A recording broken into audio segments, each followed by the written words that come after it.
ಈ ಒಂದು ಕೊಲೆ ಪ್ರಕರಣ ಬೆಳಕಿಗೆ ಬಂದ ನಂತರ ನಟ ದರ್ಶನ್ ಅವರಿಗೆ ಸೇರಿದ್ದು ಎನ್ನಲಾದ ಒಂದು 80 ಲಕ್ಷ ರೂಪಾಯಿಯಷ್ಟು ಹಣ IT ಡಿಪಾರ್ಟ್ಮೆಂಟ್ಗೆ ವರ್ಗಾವಣೆ ಆಗಿದೆ. ನಿಮ್ಮ ಮನೆಯಲ್ಲಿ ಸಿಕ್ಕಂತಹ 30 ಲಕ್ಷಕ್ಕಿಂತ ಹೆಚ್ಚಿನ ಹಣ ಜೊತೆಗೆ ನಿಮ್ಮ ಪತ್ನಿಯ ಮನೆಯಲ್ಲಿ ಸಿಕ್ಕಂತಹ 3 ಲಕ್ಷಕ್ಕಿಂತ ಹೆಚ್ಚಿನ ಹಣ ಇದು ಎಲ್ಲಿಂದ ಬಂದದ್ದು? ಅದು ನನ್ನ ಮನೆಯಲ್ಲಿ ಇದ್ದಂತಹ ಹಣ ಹಾಗೂ ನನ್ನ ಪತ್ನಿಯ ಮನೆಯಲ್ಲಿ ಇದ್ದಂತಹ ಹಣ. ಈ ಹಣ ನನಗೆ ಕೃಷಿಯಿಂದ ಬಂದಿದೆ. ನಾನು ಪ್ರದೋಷ್ ಅವರ ಮನೆಯಲ್ಲೂ ಸಹ ಸಾಕಷ್ಟು ಹಣ, ಹತ್ರ ಒಂದು 30 ಲಕ್ಷ ರೂಪಾಯಿಗೂ ಹೆಚ್ಚಿನ ಹಣ ಪ್ರದೋಷ್ ಅವರ ಮನೆಯಲ್ಲೂ ಸಹ ಸಿಕ್ಕಿತ್ತು. ಅಂದ್ರೆ ಮುಂದಿನ ದಿನಗಳಲ್ಲಿ ಇದು ನಟ ದರ್ಶನ್ ಅವರಿಗೆ ಮುಳುವಾಗುವ ಸಾಧ್ಯತೆ ಹೆಚ್ಚಾಗಿ ಕಾಣ್ತಾ ಇದೆ. ಪ್ರದೋಷ್, ನಿಮ್ಮ ಮನೆಯಲ್ಲಿ ಸಿಕ್ಕಂತಹ 30 ಲಕ್ಷ ರೂಪಾಯಿ ದುಡ್ಡೇನಿದೆ ಅದು ನಿಮ್ಮದಾ ಅಥವಾ ಅದಕ್ಕೆ ದಾಖಲೆ ಇದೆಯಾ ಅಂತ ಪ್ರಶ್ನೆಯನ್ನ ಕೇಳಿದ್ದಾರೆ. ಅದಕ್ಕೆ ಪ್ರದೋಷ್ ನೇರವಾದಂತಹ ಉತ್ತರವನ್ನ ಕೊಟ್ಟಿದ್ದಾರೆ. ನಮ್ಮ ಮನೆಯಲ್ಲಿ ಸಿಕ್ಕಂತಹ 30 ಲಕ್ಷ ಏನಿದೆ ಅದು ನನಗಾಗಲಿ ನನ್ನ ಕುಟುಂಬದವರಿಗಾಗಲಿ ಸಂಬಂಧಪಟ್ಟಂತಹ ಹಣ ಅಲ್ಲ. ಹಾಯ್, ಎಲ್ರಿಗೂ ನಮಸ್ಕಾರ. ನೀವು ನೋಡ್ತಾ ಇದ್ದೀರಾ ಸ್ಪೀಡ್ ಪ್ಲಸ್ ಕರ್ನಾಟಕ. ನಾನು ನಿಮ್ಮ ಮಂಜುಗೌಡ.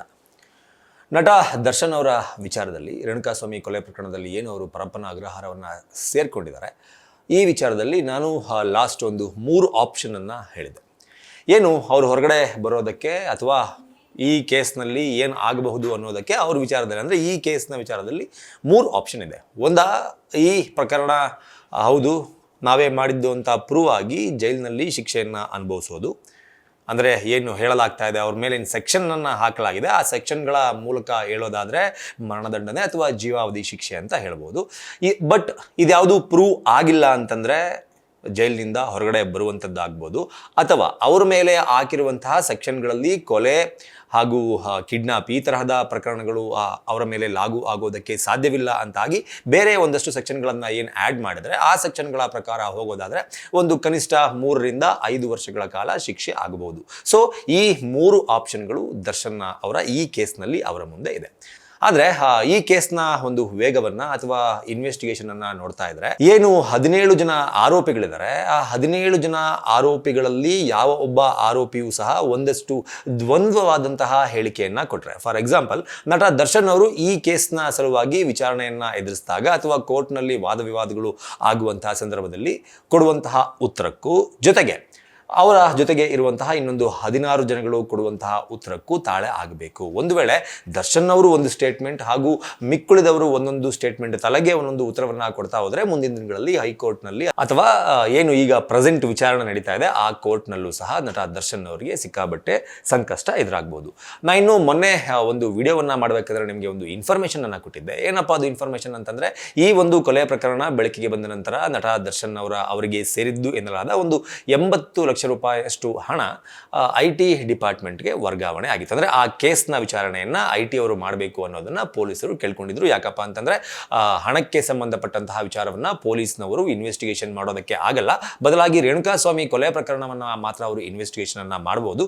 ಸೊ 80 ಲಕ್ಷ ರೂಪಾಯಿ ಹಣ ಸಿಕ್ಕಿತ್ತು. ಸೊ ಏನು ಈ ರೇಣುಕಾಸ್ವಾಮಿ ಕೊಲೆ ನಡೆದಿತ್ತು, ಆ ಪ್ರಕರಣವನ್ನ ಮುಚ್ಚಿ ಹಾಕೋದಕ್ಕೆ ಅಥವಾ ಆ ಆರೋಪವನ್ನ ಬೇರೆ ಯಾರದ್ದೋ ಮೇಲೆ ಹೊರಿಸೋದಕ್ಕೆ ಈ ಹಣ ಬಳಕೆ ಆಗಿರಬಹುದು ಎನ್ನುವ ಅನುಮಾನ ಪೊಲೀಸರಿಗೆ ಬಂದಿತ್ತು. ಹಾಗಾಗಿ ಆ ನಿಟ್ಟಿನಲ್ಲಿ ಈ ಹಣ ಎಲ್ಲಿಂದ ಬಂತು, ಈ ಹಣ ಯಾರದ್ದು, ಈ ಹಣಕ್ಕೆ ಆಧಾರಗಳು ಅಥವಾ ದಾಖಲೆಗಳು ಇದೆಯಾ ಎನ್ನುವ ನಿಟ್ಟಿನಲ್ಲಿ, ಅಂದ್ರೆ IT ಡಿಪಾರ್ಟ್ಮೆಂಟ್ ಮಾಡಬೇಕಾದಂತಹ ಒಂದಷ್ಟು ಇನ್ವೆಸ್ಟಿಗೇಷನ್ ನಿಟ್ಟಿನಲ್ಲಿ ಈ ಒಂದು ಕೇಸನ್ನ, ಅಂದ್ರೆ ಅಕ್ರಮವಾಗಿ ಅಥವಾ ಅಕ್ರಮ ಅಂತ ಹೇಳೋದಕ್ಕೆ ಬರಲ್ಲ, ಇನ್ನು ಡಿಸೈಡ್ ಆಗಿಲ್ಲ, ಸಿಕ್ಕಂತಹ 80 ಲಕ್ಷಕ್ಕಿಂತ ಹೆಚ್ಚಿನ ಹಣದ ಮೂಲವನ್ನ ಕೆದಕೋದಕ್ಕೆ IT ಡಿಪಾರ್ಟ್ಮೆಂಟ್ ಎಂಟ್ರಿ ಆಗಿತ್ತು. ಮೊದಲು ಈ IT ಡಿಪಾರ್ಟ್ಮೆಂಟ್ ಏನ್ ಮಾಡುತ್ತೆ, ನಟ ದರ್ಶನ್ ಅವರ ವಿಚಾರಣೆಯನ್ನ ಮಾಡುತ್ತೆ. ನಟ ದರ್ಶನ್ ಅವರ ಮನೆಯಲ್ಲಿ ಸಿಕ್ಕಂತಹ 30 ಲಕ್ಷಕ್ಕಿಂತ ಹೆಚ್ಚಿನ ಹಣ ಇರ್ಬೋದು, ಅವರ ಹೆಂಡತಿಯ ಫ್ಲಾಟ್ನಲ್ಲಿ ಸಿಕ್ಕಂತಹ 3 ಲಕ್ಷಕ್ಕಿಂತ ಹೆಚ್ಚಿನ ಹಣ ಇರ್ಬೋದು, ಹಾಗೂ ಚಿತ್ರದುರ್ಗದ ಅವರ ಅಭಿಮಾನಿ ಸಂಘದ ಅಧ್ಯಕ್ಷನ ಮನೆಯಲ್ಲಿ ಸಿಕ್ಕ ಹಣ, ಹಾಗೂ ಪ್ರದೋಷ್ ಅವರ ಆಪ್ತರಾಗಿರುವಂತಹ ಪ್ರದೋಷ್ ಅವರ ಮನೆಯಲ್ಲಿ ಸಿಕ್ಕ ಹಣ, ಈ ಎಲ್ಲ ಹಣವೂ ಸೇರಿ ಒಂದು 80 ಲಕ್ಷ ರೂಪಾಯಿ ದುಡ್ಡಾಗಿತ್ತು. ಸೊ ಈ ನಿಟ್ಟಿನಲ್ಲಿ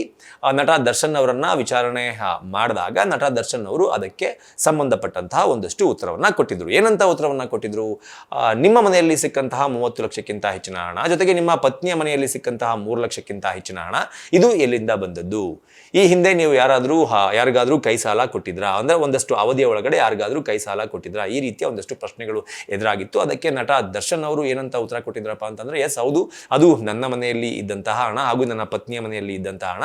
ಈ ಹಣ ನನಗೆ ಕೃಷಿಯಿಂದ ಬಂದಿದೆ. ನಾನು ಕೃಷಿಯನ್ನ ಮಾಡ್ತಾ ಇದ್ದೀನಿ, ಆ ಕೃಷಿಯಿಂದ ನನಗೆ ಹಣ ಬಂದಿದೆ. ಜೊತೆಗೆ ನಾನು ಸಾಕಷ್ಟು ಪ್ರಾಣಿ ಪಕ್ಷಿಗಳನ್ನ ಸಾಕ್ತಾ ಇದ್ದೀನಿ, ಪ್ರಾಣಿಗಳ ಮಾರಾಟದಿಂದ ಒಂದಷ್ಟು ಹಣ ಬಂದಿದೆ.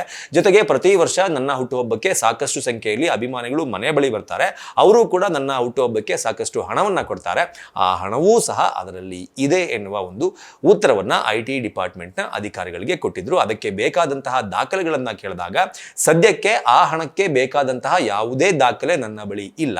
ಆದರೆ 2024-25ನೇ ಸಾಲಿನ IT-ಯನ್ನು ಫೈಲ್ ಮಾಡಬೇಕಾದ್ರೆ, ಪ್ರತಿ ವರ್ಷ ಎಲ್ಲರೂ ಸಹ IT ಫೈಲ್ ಮಾಡ್ತಾರೆ ದುಡ್ಡಿರೋರು.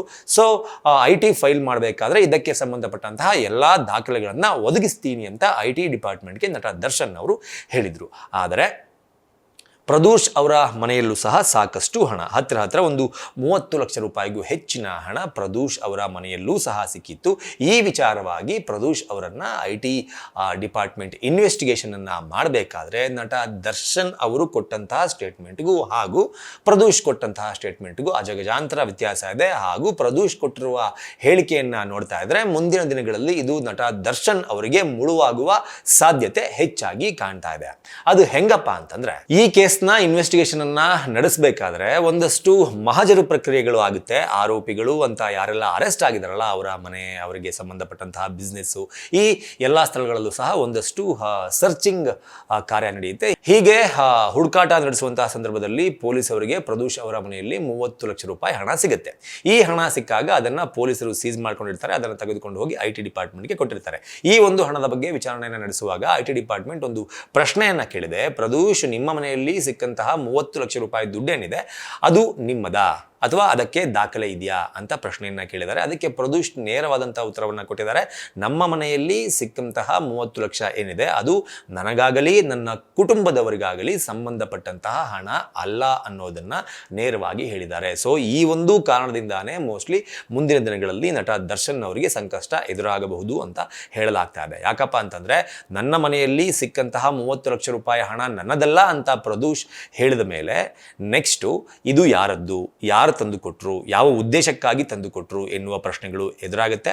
ಮುಂದೆ ಹೋಗ್ತಾ ತನಿಖೆ ಅಥವಾ IT ಡಿಪಾರ್ಟ್ಮೆಂಟ್ ತನಿಖೆಯನ್ನು ಏನು ಮುಂದುವರಿಸುತ್ತೆ, ಆ ಮುಂದುವರಿಸಿದಾಗ ಈ ಹಣ ಎಲ್ಲಿಂದ ಬಂತು ಅನ್ನೋದನ್ನ ಪ್ರದೋಷ್ ಹೇಳಲೇಬೇಕಾಗತ್ತೆ ಅಥವಾ ಅದಕ್ಕೆ ಸಂಬಂಧಪಟ್ಟಂತಹ ದಾಖಲೆಗಳನ್ನು ಕೊಡಲೇಬೇಕಾಗತ್ತೆ. ಇಫ್ ಇನ್ ಕೇಸ್ ಕೊಟ್ಟಿಲ್ಲ ಅಂತಂದ್ರೆ ಅದು ಪ್ರದೋಷ್ ಅವರಿಗೆ ತೊಂದರೆ ಆಗುವಂತಹ ನಿಟ್ಟಿನಲ್ಲಿ ಇರುತ್ತೆ. ಅಥವಾ ಈ ದುಡ್ಡನ್ನ ಇಫ್ ಇನ್ ಕೇಸ್ ಇದನ್ನ ನನಗೆ ನಟ ದರ್ಶನ್ ಅವರು ಕೊಟ್ಟರು, ಈ ಕೇಸನ್ನ ಮುಚ್ಚಾಕೋದಕ್ಕೋಸ್ಕರ ನನಗೆ ದುಡ್ಡನ್ನ ಕೊಟ್ಟಿದ್ರು, ಆ ದುಡ್ಡನ್ನ ತೆಗೆದುಕೊಂಡು ಬಂದು ನನ್ನ ಮನೆಯಲ್ಲಿ ಇಟ್ಟಿದ್ದೆ, ಈ ರೀತಿ ಏನಾದರೂ ಸ್ಟೇಟ್ಮೆಂಟ್ ಕೊಟ್ಟರೆ ಆಗ ನಿಜವಾಗ್ಲೂ ನಟ ದರ್ಶನ್ ಅವರಿಗೆ ತೊಂದರೆ ಎದುರಾಗುವುದಂತೂ ಕನ್ಫರ್ಮ್. ಸೊ ಮೊದಲನೇದಾಗಿ ಈ ಪ್ರಶ್ನೆಯನ್ನ ಕೇಳಿದಂತಹ IT ಅಧಿಕಾರಿಗಳು, ಅಂದ್ರೆ 30 ಲಕ್ಷ ರೂಪಾಯಿ ಯಾರದ್ದು ಅಂತ ಕೇಳಿದಾಗ ಪ್ರದೋಷ್ ಏನು ಯಾವ ರೀತಿ ಉತ್ತರವನ್ನ ಕೊಟ್ಟರು ಅನ್ನೋದನ್ನ ನಾನು ನಿಮ್ಮ ಮುಂದೆ ಹೇಳಿದ್ದೀನಿ. ಅದಾದ ನಂತರ ಇನ್ನೊಂದು ಪ್ರಶ್ನೆ ಬರುತ್ತೆ. 12/6/2024ರಂದು ನಿಮ್ಮ ನಿವಾಸದಿಂದ ಪತ್ತೆಯಾದ ಮತ್ತು ವಶಪಡಿಸಿಕೊಂಡ ಹಣದ ಮೂಲದ ಬಗ್ಗೆ ಸರಿಯಾದ ವಿವರಣೆ ಇಲ್ಲದೇ ಇದ್ದರೆ ಸಂಪೂರ್ಣ ನಗದನ್ನ ವಶಪಡಿಸಿಕೊಳ್ಳಲಾಗುತ್ತೆ. ಅದಕ್ಕೆ ನಿಮಗೇನಾದರೂ ಆಕ್ಷೇಪಣೆ ಇದೆಯಾ ಅಂತ IT ಅಧಿಕಾರಿಗಳು ಪ್ರದೋಷ್ನ ಕೇಳ್ತಾರೆ. ಆಗ ಪ್ರದೋಷ್ ಕೊಟ್ಟಂತಹ ಉತ್ತರ, 12/6/2024ರಂದು ನನ್ನ ನಿವಾಸದಿಂದ ಪತ್ತೆಯಾದ ಮತ್ತು ವಶಪಡಿಸಿಕೊಂಡ ಹಣದ ಮೂಲ ಸರಿಯಾಗಿ ವಿವರಿಸಲಾಗಿಲ್ಲ ಅನ್ನೋದನ್ನ ನಾನು ಒಪ್ಪಿಕೊಳ್ತೇನೆ ಮತ್ತು ಅದಕ್ಕೆ ಅನುಗುಣವಾಗಿ ನೀವು ಆ ಹಣವನ್ನ ಸೀಸ್ ಮಾಡೋದಾದ್ರೂ ಸರಿ ಅಥವಾ ಆ ಹಣಕ್ಕೆ ಯಾವ ರೀತಿ ತೆರಿಗೆಯನ್ನ ಪಾವತಿಸಬೇಕು ಆ ತೆರಿಗೆ ಅಮೌಂಟನ್ನು ಕಟ್ ಮಾಡಿಕೊಂಡು ವಾಪಸ್ ಕೊಡೋದಾದ್ರೂ ಸರಿ ನೀವು ಮಾಡಬಹುದು, ನನ್ನದೇನೂ ಆಕ್ಷೇಪಣೆ ಇಲ್ಲ ಅಂತ ಪ್ರದೋಷ್ ಉತ್ತರವನ್ನ ಕೊಟ್ಟಿದ್ದಾರೆ. ಸೊ ಪ್ರದೋಷ್ ಕೊಟ್ಟಿರುವಂತಹ ಈ ಉತ್ತರದ ಮೇಲೇನೆ ಮತ್ತೊಂದು ಬಾರಿಗೆ ಆಲ್ರೆಡಿ IT ಡಿಪಾರ್ಟ್ಮೆಂಟ್ ಅವರು ನಟ ದರ್ಶನ್ ಅವರನ್ನ ವಿಚಾರಣೆ ಮಾಡಿದ್ದು ಆಗಿದೆ.